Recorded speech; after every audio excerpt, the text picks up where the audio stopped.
bu baax a baax mais di nuyu Pape Fall ak soxna ma ami ñoom soxna Jaara njaboot gi yëpp Pape waxtaan bi dañ koy dooree ak l'affaire Farba Ngom Farba Ngom nag maa ngi koy wax sànq gisoon nañ mu dugal liberté provisoire moom ak ki nga xam ne mooy Tahirou Sarr waaye Tahirou Sarr am na liberté mais moom dañ ko bañal li nga xam ne mooy liberté provisoire bi avant ñuy ñëw sax ci li nga xam ne mooy dossier téléphone yeeg conférence de presse bi Yacine Fall def garde des Sceaux ñu ñëw ci liberté provisoire bi nga xam ne bañal nañ ko kii di Farba Ngom lan lañ teg ci taabal gi ba tax na ñu bañal ko liberté provisoire ak kan moo ko bañal liberté bi d'abord. waaw effectivement donc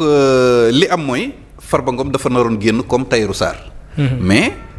coowal téléphone yi moom mooy li nga xamante ni moom moo gàllankoor génnam d'ailleurs boo xoolee sax juge bi ñoom ñaar ñëpp la bàyyandoo le juge d'instruction financière en charge du dossier ñoom ñaar ñëpp la bàyyandoo woon mais parquet dafa def appel en ce qui concerne ki nga xam ne moom mooy Farba Ngom te ni mu ko defee defu ko ci Tahirou Sarr moo tax mu génn mais ñoom ñaar ñëpp a waroon génnandoo maintenant le fait que mu am ci diggante bi coowal téléphone yi moom mooy li nga xamante ni moom moo gàllankoor donc génnub ki nga xamante ni moom mooy Farba Ngom alors léegi nag mais am na ay voies de recours yoo xamante ni yoon may na ko yoo xamante ni mën na ko defaat ngir yëf yi ñu saytuwaat ko à d'autres niveaux donc bu dee juge d'instruction dafa la ko bañal juge d'instruction financière am nga possibilité def recours pour que la chambre d'accusation financière daal di saytuwaat demande de liberté provisoire bi foofu également bu ñu statuer amoo li nga bëgg mën nañu dem sax ba fa li nga xamante ni moom mooy cour suprême parce que gis nga ni dans le cadre de la reddition des comptes ñu bëri tey jii nii ñoo xamante ni génn nañ kaso ñi ngi en liberté cour suprême moo leen délivré ku ci mel ni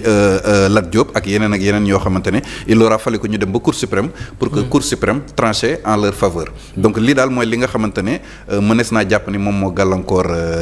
génnam te du ñàkk dans ce cadre là précis dina amaat benn recours boo xam ne dinañ ko def pour que ñu examiner waat seen demande de liberté provisoire puisque juge bi moom accordé na ko gis ni jàpp na ni kat ñii bàyyi bu ñu leen bàyyee amul lenn loo xamante ne mënees na ko gàllankoor ci li nga xamante ne moom mooy dossier bi. am na solo bu baax a baax comme ni nga ko waxee rek li ci jaroon a préciser mooy procureur moo def appel ci mbir moomu mais juge bi moom ni mu bàyyee ki nga xam ne mooy Tahirou Sarr noonu la bàyyee ki nga xam ne mooy Farba Ngom ci dossier bi mais ci bàyyi googu aussi bëgg naa ñu des ci ba léegi. toujours dañ koy wax mais la répétition elle est pédagogique liberté provisoire signifiewul que dossier bi dañ ko classé sans suite wala jeex na Pape. waaw effectivement xam nga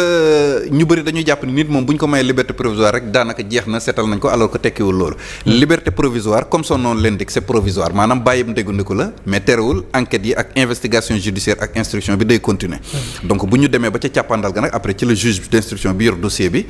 ginnaaw bu mu recueillir dernier avis procureur à travers un réquisitoire définitif ci lay xool ndax day seetal nit ki à travers un non-lieu wala day yóbbu dossier bi pour que ñu mën ko àtte donc dossier Farba Ngom en l'état actuel de la procédure nga jàpp ne kon classement sans suite mënatul nekk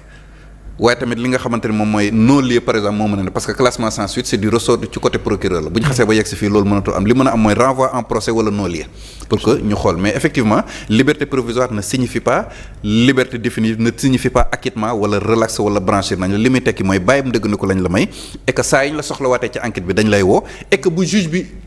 décider nécessaire révoquer liberté provisoire wala contrôle judiciaire pour que nga dellu prison bu ko jugé nécessaire da koy def comme ce qui s'est passé avec Nabou Leye absolument Aziz Dabila donc liberté provisoire noonu la ko nit ñi war a kii maintenant parfois mën na doon liberté provisoire boo xamante ne assortie de maanaam day ànd ak des mesures restrictives de liberté comme parfois contrôle judiciaire wala bracelet électronique wala tamit li nga xamante sax moom mooy assignation à domicile bi nga xamante ne temps moom dafa xew ñu ngi ciy def xam naa li ci gars yi gis rek mooy liberté provisoire suñ koy wax Sénégal en général day mujjee nekk liberté définitive ñu ci bëri da nga leen di gis liberté provisoire dañ koy cumuler ci ay dossiers yu bëri te après kenn du leen woowaat ci dossier boobu. waaw donc li tax sénégalais di am considération boobu mooy néew na Sénégal nga gis ko am liberté provisoire dellu kaso. waaw daanaka boo doon compter cas yi pour nga dajale 10 cas lu jafe lay doon donc li ci ëpp bu ñu leen ko xasee ba may soit. diggante bi dañ leen di setal jox leen non-lieu yëf yo di jaare fa tàbbi géej wala même bu ñuy comparaître en procès sax dañuy comparaître libre maanaam génne seen kër ñëw comparaître libre mais c'est très très très rare nga gis nit koo xam ni jox nañ ko tey li nga xam ne mooy liberté provisoire après ñu daal di koy révoquer mu dellu prison wala même bu dellu retour en prison di am sax ce sera dans le cadre d'une autre affaire bu bokkul ak affaire bi nga xam ne moom moo ko valoiroon le premier mandat de dépôt. le cas Bougazelli. waaw gis nga Bougazelli gis nga. waaw delluwaatee prison ci beneen dossier. voilà du par rapport ak trafic fauvier mais beneen affaire. bu ngeen fàttalikoo dossier Taïbu Ndiaye amoon na liberté provisoire ñu révoqué ko. même dans le cadre des détenus politiques sax am na ay cas yu ñu ci nemmeekoon ñoo xam ne amoon nañ contrôle judiciaire ñu révoqué ko ñu daal di dellu prison ku ci mel ni Pape Alé Niang ku ci mel ni Nit Dof ak yeneen. ak dans le cadre d'autres procédures ah mais néew na boo ko doon compter tey ñi fi mës a am liberté provisoire ñu révoqué ko ñu dellu prison pour nga yegg 10 ça pose problème. loolu nag moom moo tax yenn sénégalais considéré que Sénégal liberté provisoire ça rime effectivement avec liberté définitive. ñu ñëw ci li nga xam ne mën naa ne moo tere kii di Farba Ngom génn prison muy sortie bi nga xam ne Yacine Fall ministre de la justice def na ko bi mu ñëwee nag gars yi ñu ngi doon xaar ci wàllum dossier bi mais dafa andi leneen muy yeneen tuuma yu nga xam ne teg nañ ko ci ndoddul ki nga xam ne mooy Farba Ngom. bokk na ci ñaari téléphones yi nga xam ne daf ko yor ci biir cellule am mais aussi communication bi mu doon communiquer avec ay journalistes ay avocats waaye tamit ñu nekk bitim réew ba mu ciy wax li nga xam ne mooy complot contre l'État du Sénégal bala ñoo ñëw ci infraction yooyu. dañuy ñëw ci wàllum téléphone ak cellule. est-ce que loolu loi dafa am lu mu ci wax dañuy teree ku yor téléphone soo nekkee prison. waaw effectivement li nga xamante ne moom mooy yor téléphone.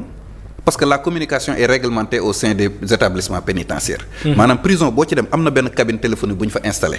boo xamante ni ab surveillant de prison lañ fay teg moom mooy gérer appelu détenu c'est pour que maintenir les liens familiaux entre détenu bi ak famille am. donc communication boobu c'est réglementé ni ñu ko réglementé mooy lan un surveillant de prison moom moo fay nekk moom mooy yor téléphone yi détenu yi di ñëw kenn par kenn ku ci nekk ñu jox la téléphone bi nga mën a woote sa famille ak yu ni mel nemmeeku sa famille ñu lay dégg seen xel mën a dal xam ni yaa ngi ci jàmm ak yooyu noonu ça se passe devant un garde pénitentiaire boo xamante moom mooy réglementé loolu.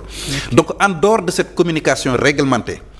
yoon day tere détenu buy nekk ci cellule am yor frauduleusement ab téléphone laqatu di ko yor loolu moom yoon daf koy tere. maintenant yoon bi tere bi mu ko tere yeggul ci cadre délit maanaam ay mbir la yoo xamante ne ay sanctions disciplinaires rek moom la loi bi prévoir ni moom moo ci am sanction disciplinaire mooy lan mën na doon suppression de visite mën na doon mise en cellule ñu yóbbu la cellule punitive ce qu'on appelle une cellule punitive parce que prison yi day am cellule punitive boo xam ne boo violer règlement intérieur bi foofu la ñu lay yóbbu pour sanctionner la waaw pour délai boo xamante ne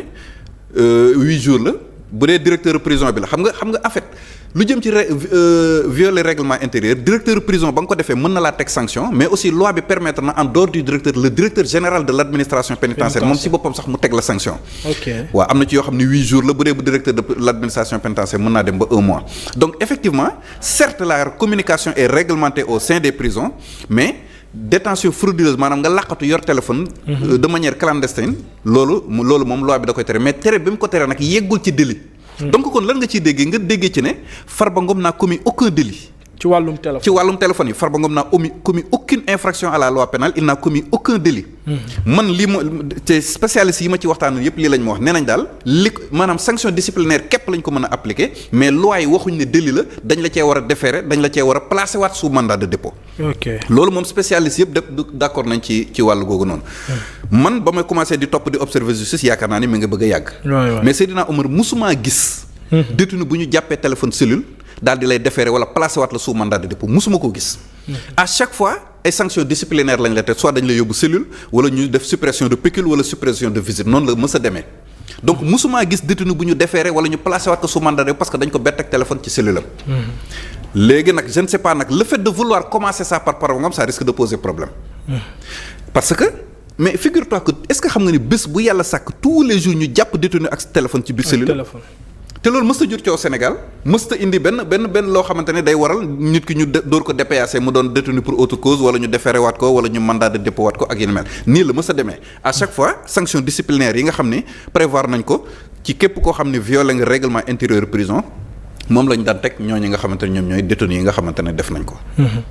léegi la mës a demee Sénégal. mais ci la cas Farba Ngom en dehors de téléphone bi ki nga xam ne mooy Yacine Fall dafa am yeneen charge yu nga xam ne daf ko ci teg. mooy mën naa ci jël rek complot contre l'État du Sénégal loolu moom bokkul ak téléphone bi mais utilisation bi nga am ci téléphone bi. complot suñ ko waxee loolu moom mën naa ne code pénal wala boo code de procédure pénale am na ay sanctions yu nga xam ne prévoir na ko foofu. waaw xam nga d'abord yaa ngi tudd Yacine Fall le ministre de la justice d'abord man damay njëkk a ñëw ci conférence de presse bi ci forme bi. parce que le débat s'est posé est-ce que waroon na def conférence de presse bi oui ou non est-ce que procureur waroon na ko def oui ou non donc sur ce plan là man awma ci problème. amoo ci problème. non le ministre de la justice amul lenn lu koy gàllankoor. pour que mu génn jàkkaarloo ak tas xibaar yi édifier les Sénégalais par rapport ak yenn. moo ci gën a yey de mooy ministre de la justice. voilà mooy ministre de la justice mooy supérieur hiérarchique gu procureur yi. donc sur le plan de la communication donc loolu moom y a aucun problème amul problème te sur le plan de la communication je dis bien sur le plan de la communication dans le cadre de la communication. le ministre de la justice peut se substituer au procureur de la République parce que mooy supérieur hiérarchique maanaam mooy patron procureur donc mën na substituer mais sur le plan de la communication moo tax may wax. communication waaw mais parce que moom du laaj. waaw man dama jàpp ni communication bi dafa am ay erreurs ay erreur waaw erreur de communication yu extraordinaire moo am ci yëf yi. ci ban fànn. première erreur de communication bi ministre de la justice def mooy. naam am na droit def communication. mais elle ne devrait pas seulement se limiter au dossier Farba Ngom. tous les autres ministres de la justice yi fi mës a jaar wala même procureur bu ñu daan def conférence de presse ba pare du ñu génn ndax benn dossier. Le fait que nga génn ndax benn dossier ça donne l'impression que le gouvernement n'est intéressé que par les dossiers politiques. fàttaliku leen le procureur de la République sëñ Bassirou Gueye ba mu fiy def conférence de presse en 2017 ci la indi woon dossier Khalifa Sall teg ci table bi. indi dossier Abdoul Mbaye teg ci table bi. indi dossier Barthélémy Dias teg ci table bi maanaam édifier les sur tous ces dossiers là yi nga xam ne mi ngi attirer attention sénégalais toutes ces préoccupations yi nga xam ne sénégalais dañ ko am occasion loolu pour mu indi yooyu yëpp table. maintenant su boobaa kenn dox sas aux sorcières wala dañoo singali nit ki. justement donc loolu mooy première erreur de communication le fait que mu yemale ko ci dossier Farba Ngom ça donne l'impression que le gouvernement n'est intéressé que par les dossiers politiques. te yàlla xam na ni y a d'autres préoccupations yu sénégalais am dans le cadre de la justice par exemple reddition des comptes bi on aimerait vraiment avoir benn genre bilan wala benn évaluation. donc loolu vraiment ab problème la. deuxième erreur de communication bi am ci communication ministre de la justice mooy. ba mu demee bay wax ci détenu yu ñu jàpp ak téléphone. warul woon yem ci kaawu Farba Ngom dafa ko waroon def d'une manière générale nga xam ne bu boobaa kenn du ne dafa viser Farba Ngom. Seydina Omar 2025 bii ñu génn li ñu fi jàpp ci ay détenus yu ñu fekk ak cellule ci fouille kenn xamul nu mu toll. ce n'est pas la première fouille organisée ci cellule Farba Ngom 2025 il y a eu des fouilles même 2026 bii en janvier 2026 il y a eu des fouilles organisées dans les cellules. donc communication bi dafa waroon ratisser large élargir donc joxe des chiffres ak des statistiques par rapport ak tous ces détenus là yi nga xam ne parfois toutes ces fouilles yu ñu mës a organiser jàpp ay détenus ak téléphone bu ñu ko généraliser woon noonu doonul woon am benn objection buy am. wala benn nit ñi yaakaar ne kat affaire de politique daf ci laxasu affaire yooyu noonu. mais le fait que ñu ñëw exclusivement détenu yi ñu mës a jàpp ak téléphone ci kaso yu bëri nga sempe ci wax exclusivement sur le Farba Ngom vraiment ça donne l'impression non seulement que gars yi dossier politique rek may la intéressé mais ça donne l'impression que dafa am benn ciblage en ce qui concerne ki nga xam ne moom mooy Farba Ngom bi nga xam ne détenu politique yëpp dañ ko kii. donc man su ma nekkoon le chargé le conseil en communication du ministre de la justice. ñaari mbir yooyu dama ko koy conseil benn bul yem ci dossier Farba Ngom indil dossier yi intéressé Sénégalais yi nga xam ne Sénégalais bëgg nañ ñu gindi leen ci yëpp parce que bëri na moom mais le scandale Softcare la justice doit entrer dans la danse. ba léegi ñi ngi xaar amagul kii parce que des institutions de l'État wala des structures de l'État ñoom ñi ngi tamante dëmm seen biir. assemblée si la justice avait fait son travail dans le cadre du scandale Softcare. l'Assemblée nationale n'aurait pas senti le besoin de mettre en branle une enquête parlementaire. nañu waxante dëgg. te enquête parlementaire xam nañ fi mu mën a yem. justement